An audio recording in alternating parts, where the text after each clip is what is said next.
Hey guys, welcome back to my channel. Today's video is going to be something different. I want to start a new series here on my channel called Talking with Steph. I want to talk about different topics that interest you guys, or topics that I want to talk about and shed some light on. Today's topic is going to be about being a mom. I'm probably going to film the first part today and then have it and upload it this week, and then film the second part next week, because I do have a lot to say about being a mom. And so yeah, the first thing that I do want to point out, and just to get it clear, is that I am 25 years old, and yes, I have a 2-year-old daughter. Her name is Esmeralda. I just want to point that out because in the past I've been asked, oh, how old are you, because you look so young, why do you have a daughter, why do you should just experience life before having kids. And the fact is that I'm 25. I have a 2-year-old daughter. I have a 2-year-old because that's how I want it to be, and that's that. Or everybody has their own opinion. That's fine. You can tell me your opinion. I'm totally okay with it. But I just want to make it clear that I'm 25. I'm not 18. I'm not 17. I'm not 19 like other people have thought that I am. Bless their hearts. But I'm 25. So I just want to put that out there. I have my little book. If you guys see me looking down, because I wrote down some things that I want to go over. And so yeah, first thing I want to go over is when my husband and I decided to have a baby. We got married on April 22nd, 2012, and before we got married we actually sat down to have this talk because it's an important topic. I mean, to decide when you're going to have a family is an important topic between two partners, so it had to be done. And we didn't know if we wanted to wait a year or 3 or 5, or if we wanted to have a baby right away. I've always wanted to be a young mom, just because I felt like I'd have more energy or to play with my kids, and I felt like I was ready to be a mom. I didn't want to wait. I had that maternal instinct that I wanted to have a baby, and my husband was the same way. He really didn't want to wait. He wanted to have a baby right away. And then so when we decided that we were gonna try to have a baby as soon as we got married, and then we had to decide, are we gonna do daycare? Am I gonna stay with the baby? And thank God that we were able to decide that I was going to be a stay-at-home mom while he worked, because he makes enough money for us to do this, to have this plan.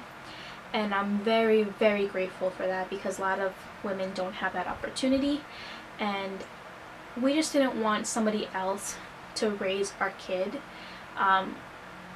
We wanted to raise our children the way we wanted, the way that we weren't raised. For example, my mom was always working, and so I saw her more at night than in the day, and I didn't want that. I wanted to experience motherhood, fully experience it. I wanted to be there when my baby woke up, when I needed to change a diaper, when I needed a bath, when they needed to get to eat. I wanted that, and my husband wanted that for our daughter, and so I'm very grateful that we got the chance to do that. So yeah, we decided that we were gonna try as soon as we got married. So we got married April 22nd, 2012, and we started to try, and then we got married April 22nd, and my birthday is May 2nd. And so when we got married, I was 21, and then on my birthday, I turned 22, of course, but also I passed out at school, at the college we both go to. I was getting my bachelor's, he was getting his master's, and before my last class, we were together, and all of a sudden I went down. And thank God he was there to catch me, because otherwise probably would have been a whole disaster. But he was there, and then the ambulance came and all that. I was taken to the hospital, and they did a pregnancy test. They're like, do you think you're pregnant? I'm like, well, we've been trying, so I don't know if I'm pregnant or not. And so they took a pregnancy test and said, no, you're not pregnant. I'm like, damn it. Okay, never mind. But so that happened, and then a week later after that, it was Mother's Day.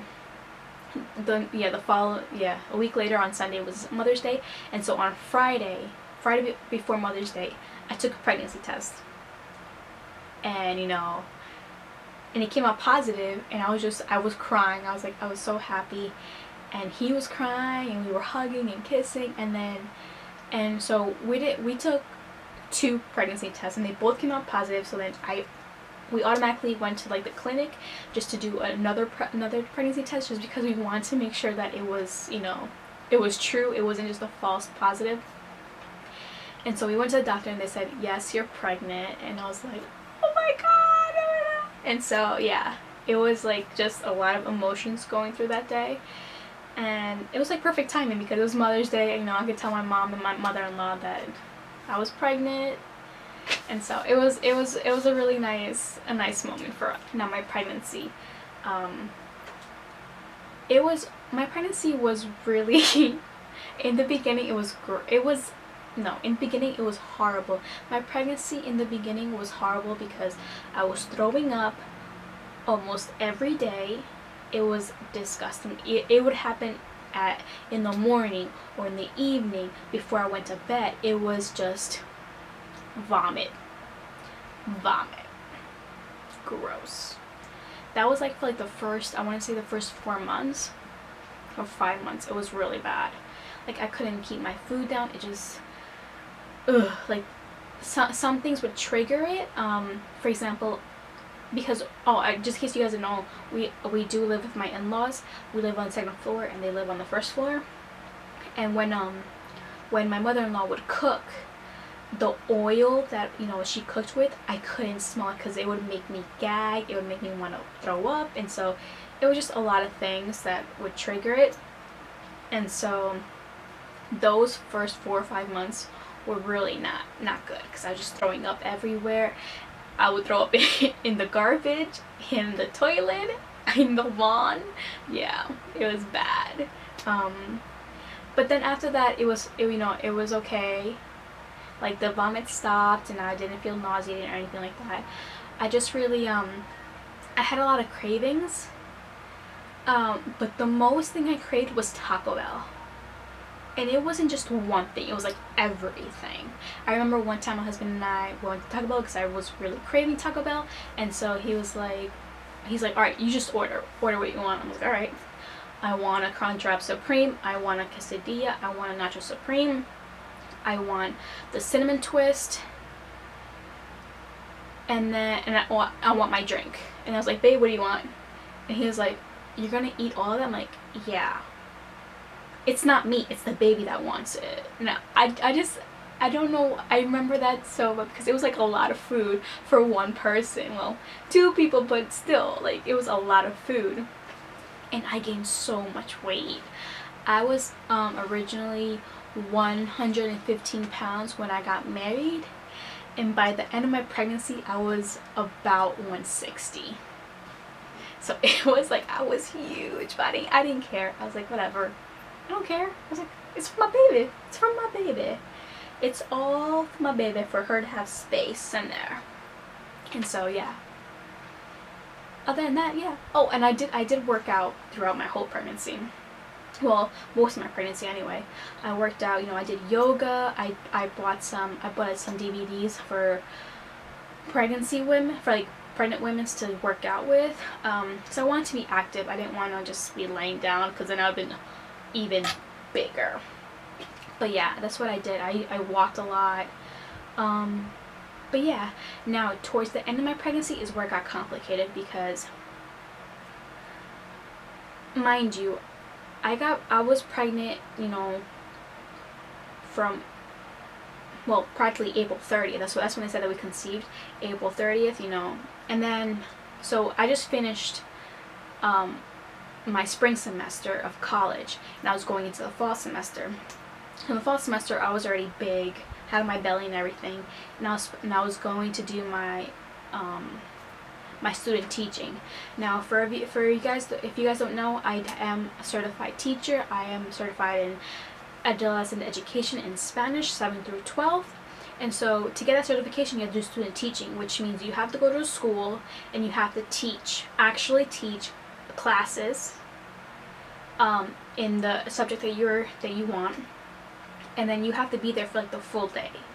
Like, it's not like, oh, I'll teach my class and I'm out. No, you have to be there the full day. It's like you're part of the faculty, and so you have to do lesson planning. You have to grade papers, grade homeworks, make up quizzes, make up worksheets.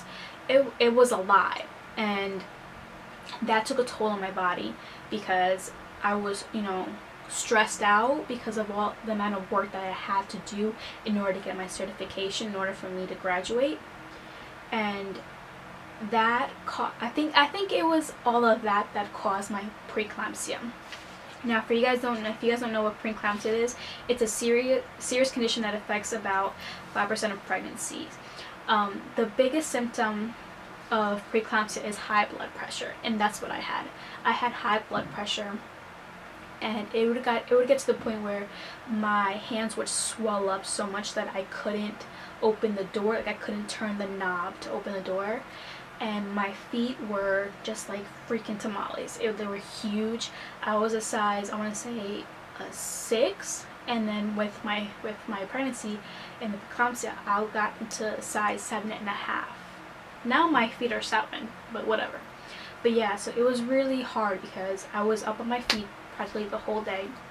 I had to be teaching, I had to be grading stuff, I had to be making lesson plans, I had to be doing this, doing that, and it was just a lot on my body.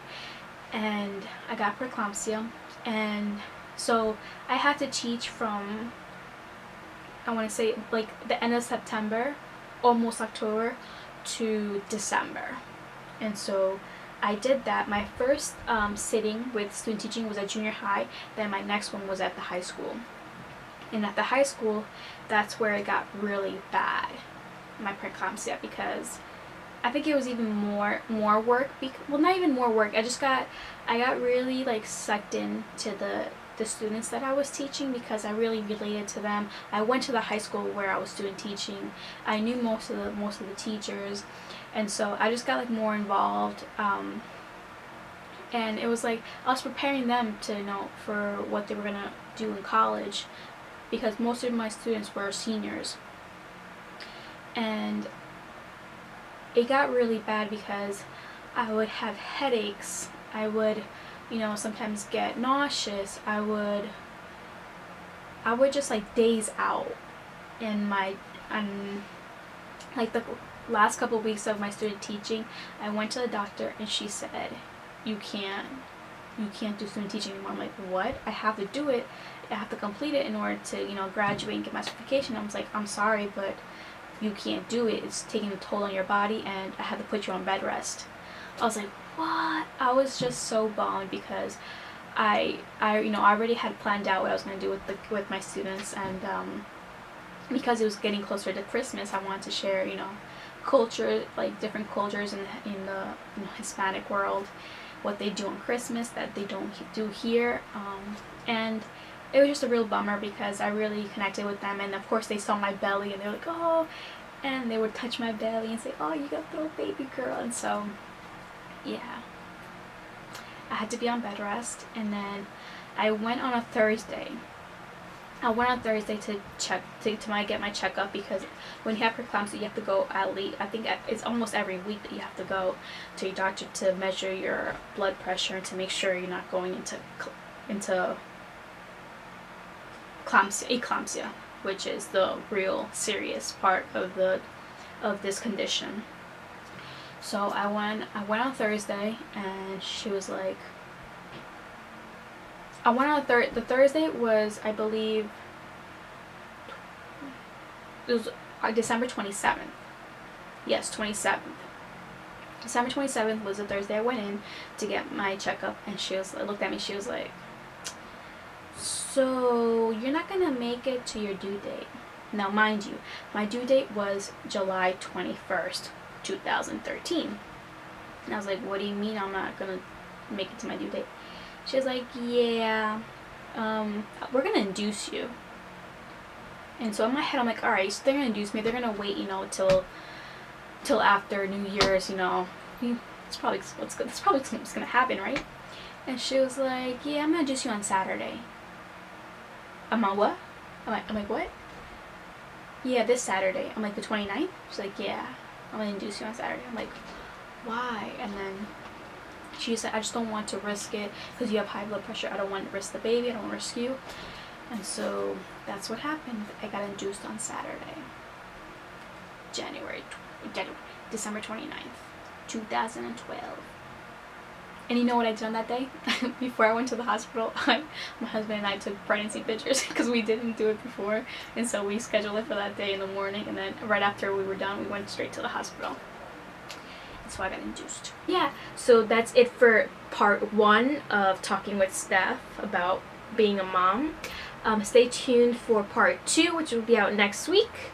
And I hope you guys enjoyed this video. I hope you guys enjoyed this new series that I want to do. If you guys want to tell me what topic you guys want me to talk about, you could let me know in the comments below. And let me know what topic you want me to talk about next time, alright? I hope you guys enjoyed this video. Please give a big thumbs up. And don't forget to subscribe. Also follow me on Twitter and Instagram at Stephnchanted. I'll see you guys in my next video. Bye!